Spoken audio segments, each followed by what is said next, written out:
In Eldoria, people didn't fear dragons the way they feared hunger or plague. They feared them the way they feared a prophecy that might finally come true. Old tapestries in the royal hall showed winged shadows blotting out the sun. Priests whispered that the dragon's tooth mountains were not mountains at all, but the broken spine of a god. And every child in the capital knew the first line of the banned verse. When a servant's hands cradle fire, the kingdom's crown will tremble. Alon had heard it once muttered by a drunk god, then watched the man get dragged away for spreading panic. So, Alon learned a simple survival rule. Keep your head down, polish the silver, scrub the floors until your knuckles split. Smile at nobles who treated you like furniture. Become invisible. Which was easy, because in a castle full of knights and princes, a male maid was the punchline nobody laughed at to his face. Still, sometimes, while he carried steaming trays past the painted windows, Alon would stop for half a heartbeat and stare at the distant jagged peaks. The dragon's tooth mountains rose like black fangs against the sky, always wrapped in mist. Always watching, you didn't know the mountains were watching back. The errand came on a crisp morning when the air smelled like frost and smoke. Sunfire Herbs, the head cook, barked, shoving a basket into Alon's arms. Rare, bright. Don't bruise them. Don't die. And if you get eaten, try to fall somewhere we can retrieve the basket. Alon forced a nod and left the castle gates with a polite bow and a stomach full of dread. The forest at the mountain's base was older than the kingdom. Trees twisted together like knotted fingers. Light fell in broken shards and every bird call sounded like a warning. The path thinned, the wind sharpened. Somewhere deeper in, a sound slipped through the hush, a faint, desperate whimper. Not a bird, not a fox, something. Alon stopped. The sensible choice was to turn around. The sensible choice always kept you alive. But the whimper came again, then, trembling, impossibly saddened. Something in Alon's chest pulled tight like a rope. He followed it. He pushed through ferns and brambles, scratched his forearms raw, and stumbled into a small clearing where sunlight pooled like warm honey. And there, in the center, was the impossible. A baby dragon no bigger than a house catch, emerald green in the sun, its scales catching light like thousands of tiny gems. Its golden eyes were molten coins filled with tears. One tiny leg was trapped in a rusted hunter's snare. The metal teeth had bitten deep. The dragon didn't hiss, it didn't breathe fire.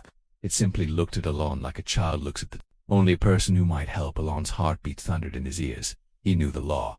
Dragons were enemies. The king paid in gold for dragon blood, and a maid's life was worth less than a noble's boot. But this wasn't a monster. This was pain. Alon dropped to his knees, hands shaking. Easy, he whispered, voice barely sound. I'm not going to hurt you. The trap was old, cruel, and designed to maim. Alon tried prying it with his fingers, and the dragon Alon froze, sick with guilt. Okay, hold on. He grabbed a sturdy branch, wedged it into the hinge, and pushed. Wood bowed. His arms screamed, his shoulders burned. Sweat slid into his eyes. The trap refused, then suddenly gave with a groaning snap. The jaws sprang open. The baby dragon yanked its leg free and collapsed. Shivering, blood darkened the grass. It licked the wound with frantic little motions, then tried to stand and failed. Alon swallowed hard. Predators would smell the blood. Hunters would return. And if the dragon stayed here, it would die. He didn't think. He only moved. Alon gently scooped the baby dragon into his arms. It was warmer than any living thing should be, and its scales felt like smooth river stones heated by sun. For one terrifying moment, the dragon stared right into his eyes. Then it nudged his palm with its snout. A soft, trusting gesture that shattered every story Alon had ever been told. I can't leave you, Alon breathed. So, you're coming with me. The baby dragon chirped, a sound like a spark catching. Smuggling a dragon into a royal castle is the kind of madness that ends in hanging. Alon did it anyway. He wrapped the little creature inside his tunic, kept his cloak tight, and walked through the gates with his head bowed and his expression empty. Every guard he passed felt like a blade at his throat. Every question sounded like the start of a confession, but no one looked twice at a maid.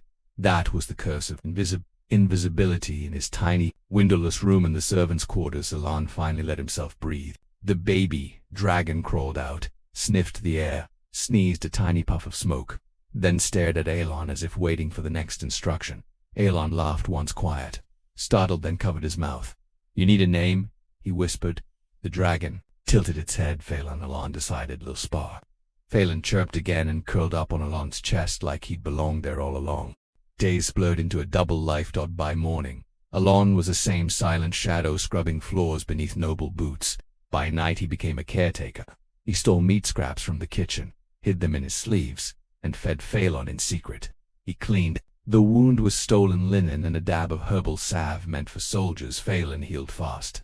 Too fast. And he grew. His emerald scales deepened in color until they looked like living jewels. His golden eyes followed Alon everywhere. He learned games chasing dust bunnies under the cot, pouncing on Alon's bootlaces, curling up and purring with a rumble that made the floorboards hum. But sometimes when the castle bells tolled midnight, and the wind moaned through the cracks, Phelan would go utterly still and stare at the ceiling as if listening to something far away. A call, a promise. Alon would stroke his scales and whisper, I know you miss home." Phelan would press his snout to Alon's wrist, and warmth would spread through Alon's skin like comfort and warning, because secrets do not stay secrets in castles. They rot, they smell, and sooner or later someone comes looking. It happened. On the 7th night. Sir Cale, captain of the castle guard, was a man built from ambition and cruelty. He wore polished armor even when off duty, as if he feared being seen without power. Alon had watched him kick a kitchen boy down a flight of steps for spilling soup. That night, Cale stalked the servant corridor during rounds, listening like a wolf. A soft sound drifted from behind Alon's door. Cheerful chirrup followed by Alon's quiet laugh. Cale's eyes narrowed. He shoved the door open, and the world stopped. Alon sat frozen on the edge of his bed. On his shoulder perched a small dragon with emerald scales and molten gold eyes.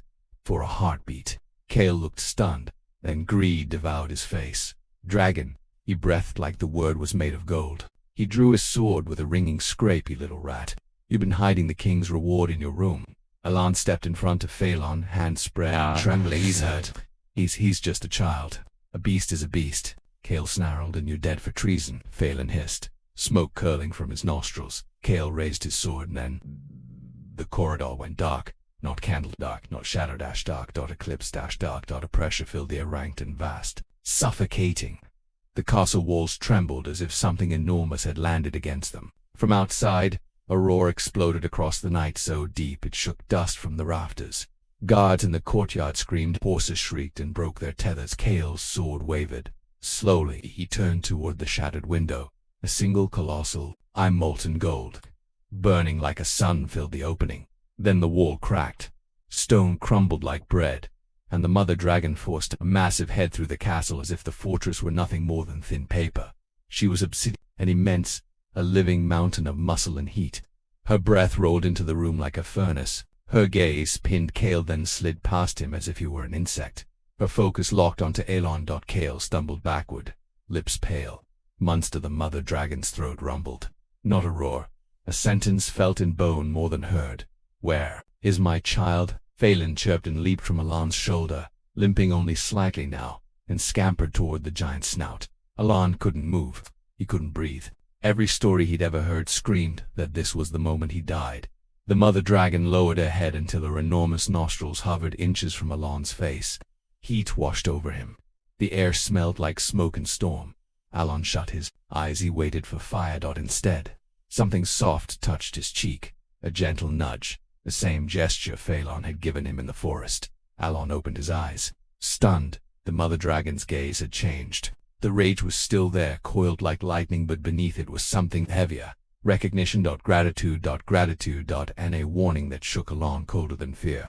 Because she didn't see him as an enemy, she saw him as someone who mattered now. With a thunderous exhale, she scooped Phelan up carefully, so carefully between her jaws, and pulled back through the broken wall. Cale sank to the floor, shaking. The mother dragon spread her wings outside, vast as sails, and launched into the night sky. Alon stumbled to the window, coughing dust. He saw her circle the castle once, her shadow swallowing towers and courtyards. Then her golden eyes flicked toward him one last time. Something fell. It hit the ruined floor near Cale with a heavy, ringing thud. A single dragon's shield-sized, shimmering within. A light pulsed with gentle warmth, as if it had a heartbeat. Cale Bell stared at it like a starving man staring at bread. Then the mother dragon vanished into the clouds with her child. Silence crashed down behind her. The castle, once so full of arrogance, felt suddenly small. Alon stood in the broken window, wind on his face, and realized his old life, gray and visible.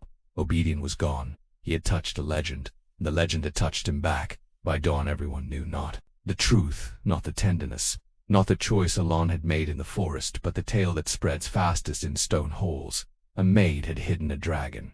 A dragon's mother had shattered the castle, and the maid had lived. The king summoned Alon. Before noon, Alon walked into the throne room with scraped hands and a pounding heart. Nobles watched him like they watched a strange animal. Knights kept their hands on their swords. On the steps beside the throne, Calais knelt in shame-bandaged, furious, and very much alive. The dragon scale lay on a velvet cloth between the king's hands, glowing faintly. The king's eyes were cold, explained. Alon's mouth went dry. He could lie, he could beg, he could try to disappear again. But invisibility was no longer his. So Alon lifted his chin and told the truth. Every word. The trap, the wound, the choice, the bond, the gentle nudge. When he finished, the throne room was so quiet that even the torches seemed afraid to crackle.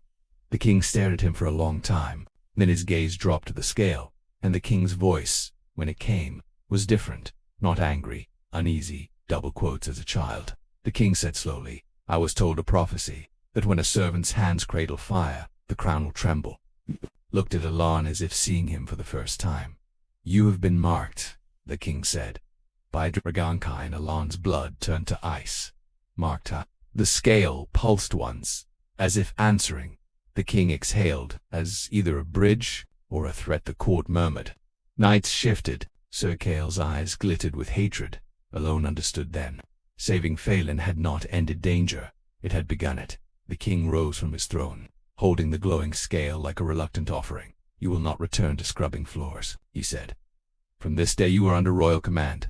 You will learn what that scale means. You will discover why the mother dragon chose gratitude over fire."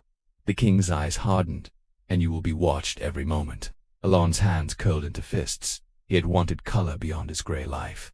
Now he had it bright, burning, and terrifying. As guards escorted him away, Alon glanced once toward the distant horizon where the Dragon's Tooth Mountains cut into the sky like dark promises. Somewhere out there, an obsidian mother dragon had spared him. Somewhere out there, Phelan was growing stronger.